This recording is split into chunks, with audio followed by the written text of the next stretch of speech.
Muchas gracias a los organizadores y de luego a vosotros por estar aquí.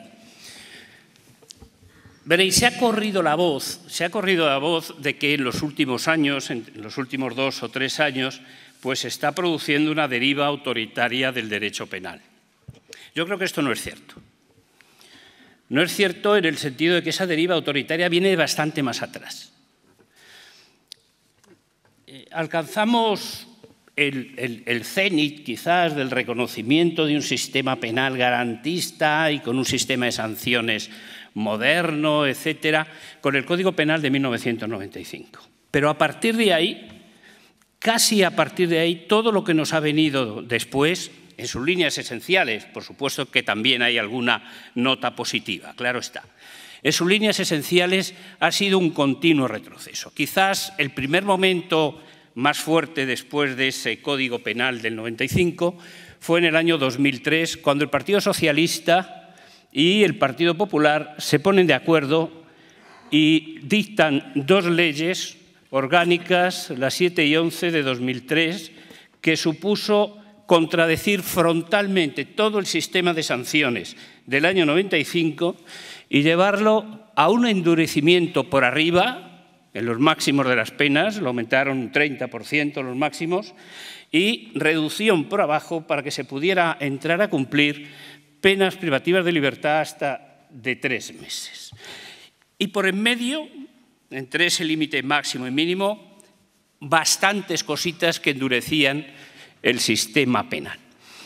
Pero no solamente en el sistema de sanciones, antes se ha nombrado aquí por los presentadores, yo creo que con mucha razón, pues un tema capital, el del delito fiscal, que también fue objeto de reforma en ese 2003, cuando se subió al cambio de 90.000 euros a 120.000 y que luego ha experimentado una serie de modificaciones, alguna bajo legislatura socialista y otras del Partido Popular, que a base de regularizaciones nos permite hoy decir que solo los idiotas, pero los idiotas de remate, cometen delito fiscal en España, porque para el resto hay un montón de salidas que les permite escaparse mucho antes de que se lleguen a sentar en el banquillo.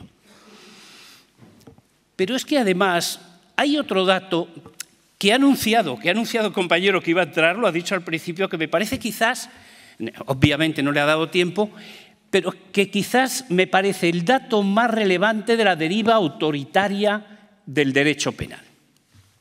Y es el siguiente. En principio, el esquema respecto de las leyes penales está claro, debería estar claro. En el Parlamento se aprueban las leyes y estos señores pues, se dedican a aplicarlas y trabajan dentro de ese margen de la ley, pero están sujetos a la ley y así lo dice el 117 de la Constitución.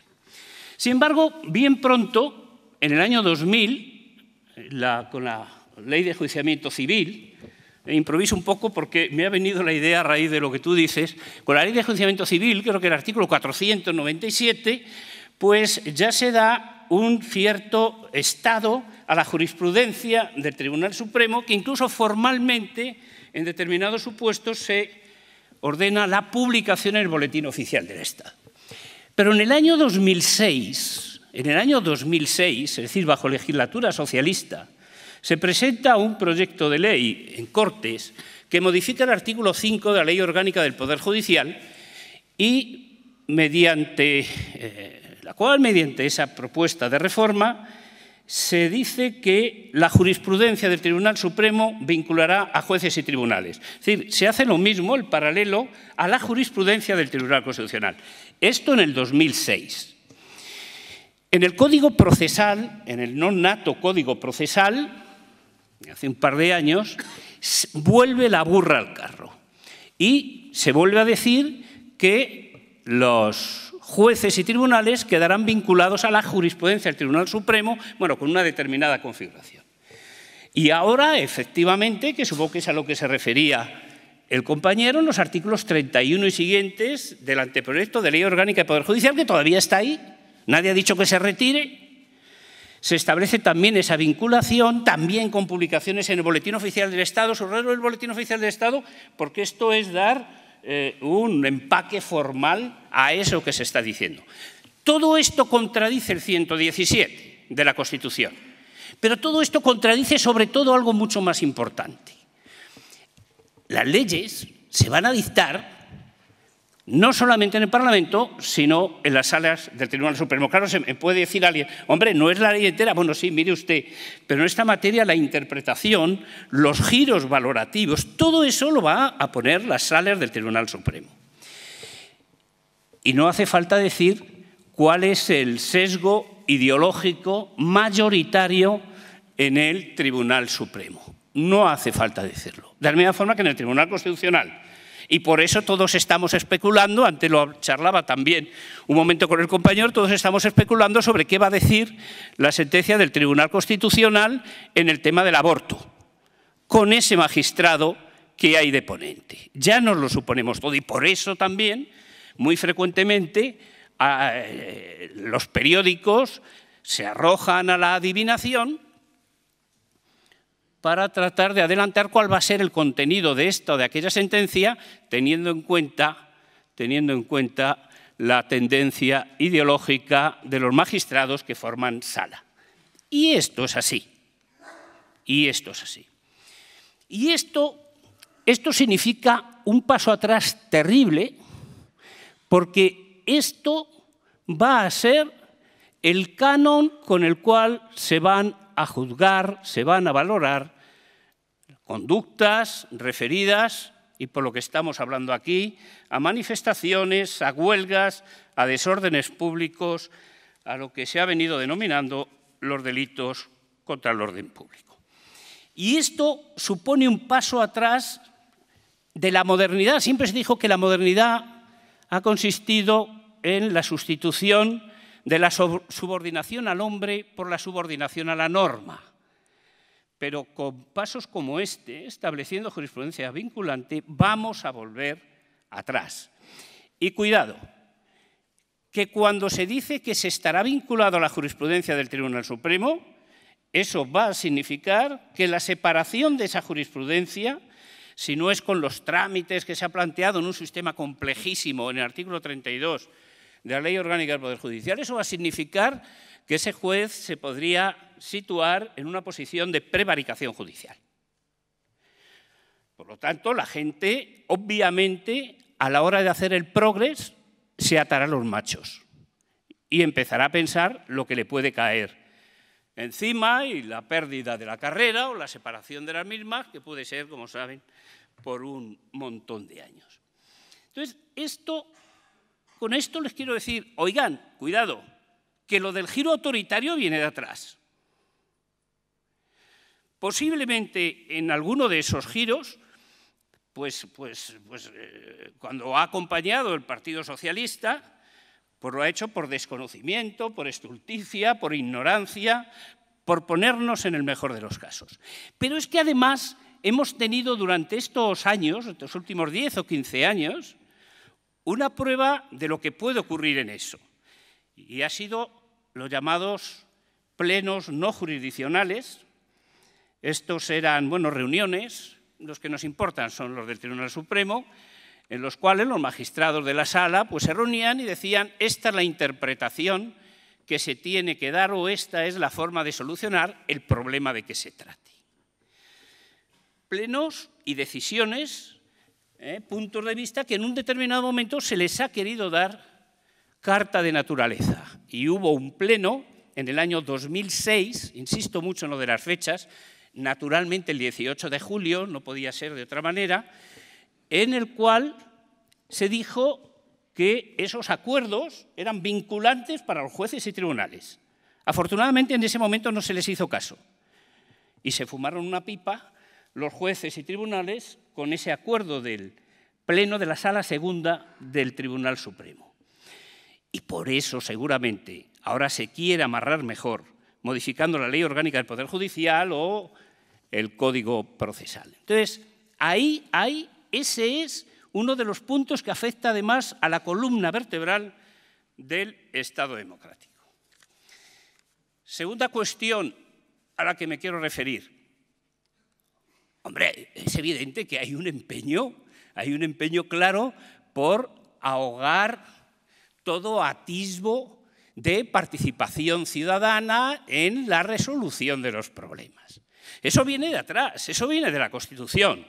Tenemos una Constitución que casi nos limita a votar cada 4 años, pero no tenemos la oportunidad, como cuando, por ejemplo, se planteó el tema de la privatización de la sanidad en Madrid, no tenemos la oportunidad de decir, reunimos el número de firmas que sea y obligamos a una consulta. Y obligamos a una consulta que va a vincular al legislador, que no es un instrumento extraño ni perteneciente a octubre del 17, es un instrumento pues, que está en vigor en países pues, como Italia o como Suiza, que no podemos decir que sean los países más rojos de la tierra. Pero en todo caso, ahí se dan situaciones de participación directa que además pueden resolver muchos conflictos, bastante antes de que se planteen. Y pueden evitar que se tenga que poner uno en manos de tribunales, que a veces sale que sí, como ha ocurrido aquí con esa resolución del contencioso, pero a veces sale que no. Y en todo caso, pone el acento sobre lo esencial, que los ciudadanos también gobernamos. Pues bien, eso obviamente está liquidado. Cada vez esas cosas, ahora lo hemos visto con el tema de Canarias, ya no con el tema de Cataluña, o no solo, sino con el tema de Canarias. ¿Por qué un pueblo no va a poder opinar si le van a montar una industria petrolífera ahí al lado de sus costas cuando ellos están inclinados absolutamente y lo puede poner en peligro su industria turística? Eso o cualquiera otra cosa. Pero claro, ya puestos a la faena, hay que dar algún paso más. Y estos pasos más, pues se han venido a dar preparando el terreno por la Ley de Seguridad Privada, en la que hay que insistir mucho, y por la Ley de Protección de Seguridad Ciudadana. En primer lugar, con la Ley de Seguridad Privada, como sabéis, el modelo de la antigua Ley de Seguridad Privada, la Ley de 92, en su artículo 1, dejaba la cuestión clara. El tema de los vigilantes de seguridad era un tema de puertas adentro y de puertas afuera todo eso correspondía a la seguridad pública, con 3 o 4 excepciones. El transporte de valores, las urbanizaciones aisladas, los polígonos industriales solitarios, y se acabó. Pero sobre todo lo que estaba claro es el principio que gobernaba la relación entre seguridad pública y seguridad privada, que es ahora lo que se ha pervertido con la Ley de Seguridad Privada. El principio que lo gobernaba era el de la subordinación. Subordinación, lo decía expresamente la ley, subordinación de la seguridad privada a la seguridad pública. Muy bien, pues llega la ley de este año de seguridad privada y lo que hacen es dar la vuelta a todo el esquema. Cuidado, que al dar la vuelta a todo el esquema cambiamos al gestor de derechos fundamentales, que esta es la cuestión. Dan la vuelta a todo el esquema y lo empiezan a preparar con una experiencia piloto, dicen ellos. La experiencia piloto consistió en mandar a una bandada importante de miembros de la seguridad privada a realizar todos los servicios de vigilancia perimetral en nada más y nada menos que en 20 centros penitenciarios. Es decir, la tercera parte de los que tenemos. A eso se llama una experiencia piloto. Yo creía que las experiencias piloto se realizaban en 1 o en 2 sitios, no en 1/3 del universo al cual podía ser aplicable. Y además, que la vigilancia, esa vigilancia perimetral, por el reglamento de prisiones, artículo 62, pues estaba encargada a la Guardia Civil, a la Policía Nacional y a las policías de las comunidades autónomas. Y se acabó. Y lo decía así expresamente. Bueno, empiezan a preparar eso y llegan a la ley. Y en la ley cambian el principio orientador. Frente a la subordinación está la cooperación y la corresponsabilidad. Y esto no tiene nada que ver con la subordinación. Es una cosa completamente distinta. ¿Esto qué es lo que supone en concreto? Pues esto, en concreto, supone que las policías privadas van a poder intervenir directa o indirectamente, van a poder intervenir en todo tipo, digo directa o indirectamente, en todo tipo de cuestiones de seguridad ciudadana. Miren ustedes, por ejemplo, el artículo 7.3 de la nueva Ley de Seguridad Privada. Lo que quiere decir que es un horizonte imaginable que en un determinado momento puedan intervenir también en la disolución de manifestaciones, porque tienen que prestar colaboración a las fuerzas de seguridad del Estado en todas aquellas actividades que ésta le demanden. Pero todavía hay una cosa peor. O sea, en realidad, en todo lo que ha sucedido en estos últimos 2 o 3 años, todo es empeorable. Esta legislación, la Ley de Seguridad Privada, lo que hace es constituir unas comisiones mixtas de seguridad, provinciales y autonómicas, y, por supuesto, a nivel del Estado. Y en estas comisiones mixtas de seguridad van a estar presentes para diseñar las políticas públicas de seguridad ciudadana, van a estar presentes, naturalmente, todas las compañías privadas de seguridad junto a los representantes de las fuerzas y cuerpos de seguridad del Estado. Es decir, que la política de gestión de derechos fundamentales ya en su diseño, ya no en la intervención, en la ejecución, sino en su propio diseño, pues está privatizada. Y además, con algún pequeño añadido. Esa privatización, como en tantos casos, supone un traspaso de patrimonio de lo público hacia lo privado.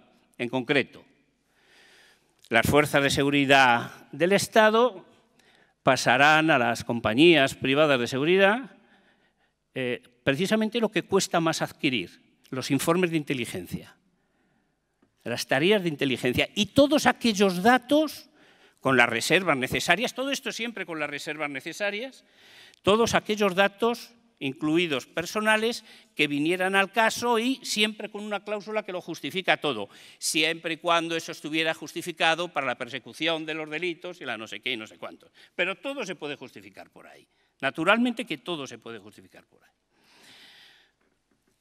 Entonces, con lo que nos encontramos así, de entradita, es con un diseño que, a mi modo de ver, es absolutamente autoritario. Y con un añadido más. Oigan, se van a poner en marcha compañías privadas de seguridad, se están poniendo en marcha, compañías privadas de seguridad que al final van a acabar reuniendo a un número de integrantes muy superior al que suman las fuerzas y cuerpos de seguridad del Estado, que como ustedes saben, por otra parte, se está aumentando artificialmente la demanda de vigilantes de seguridad a base de acudir a un índice de reposición de las plantillas de Guardia Civil y Policía Nacional de 1 a 10. Por cada 10 plazas que quedan vacantes, únicamente se rellena 1. No es que a mí me entusiasme que me pegue la Guardia Civil. En una manifestación o la Policía Nacional ya tuvieron ocasión y la aprovecharon para 10. Pero puestos a algo, pues miren ustedes, entre Arturo Fernández, bueno, no, claro, la comparación con el actual ministro, yo creo que esa no es buena. Pero en fin, entre Arturo Fernández y los orgullosos oficiales de la Guardia Civil, pues me quedo con estos últimos. Al menos ellos tienen que actuar exclusivamente, no por beneficio, sino en la persecución del interés público. Termino porque además me están amenazando. Lo que hace muy bien la moderadora. Termino. En todo esto se mete esta Ley de Seguridad Ciudadana. La Ley de Seguridad Ciudadana parte de un principio, y esto es lo esencial. No viene a hablar del mantenimiento del orden público, como pareciera que debía ser la finalidad.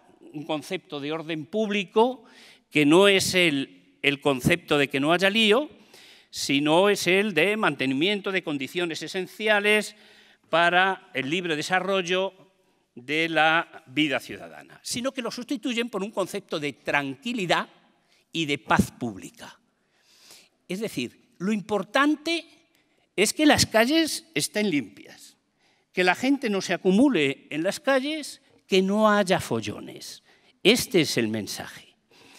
Claro, con todo esto, por cierto, pasan de una cosa, y es que, mire usted, la formación de la opinión política, la participación en la vida ciudadana se hace también a través de manifestaciones, naturalmente. Yo no puedo estar en el Parlamento, no soy diputado, entonces me tendré que expresar de alguna manera. Pero no, cambian el concepto. Lo fundamental es esa paz, esa tranquilidad pública. Y eso es lo que justifica precisamente todo lo que viene después en la propia proyecto de ley de seguridad ciudadana y en los artículos del Código Penal referidos al orden público. ¿Qué se pretende con esto? Pues lo que se pretende con esto es amordazar, imponer la seguridad. Las manifestaciones tienen que convertirse en una alegre romería de domingo. Las huelgas que yo sepa, oigan, sí, en las huelgas hay coacción. Pues claro, naturalmente. ¿Cómo cree usted que se ha desarrollado el movimiento obrero? Naturalmente que se invaden, por ejemplo, las oficinas de la empresa y a veces se encierran ahí los trabajadores. Naturalmente. Eso forma parte del ABC de la lucha sindical. Sin embargo, a partir de la reforma del Código Penal, el que haga eso, el que se encierre en la oficina, le puede caer, aunque no se quede con los papeles, respete la botella de no sé qué, respete todo. Le pueden caer hasta 3 años, señores. Hasta 3 años de prisión. Es decir, lo que hay es un intento de pervertir el propio concepto de huelga o el propio concepto de manifestación. En esa dirección es en la que se está dirigiendo tanto las reformas de las leyes administrativas como la reforma del Código Penal. Muchas gracias.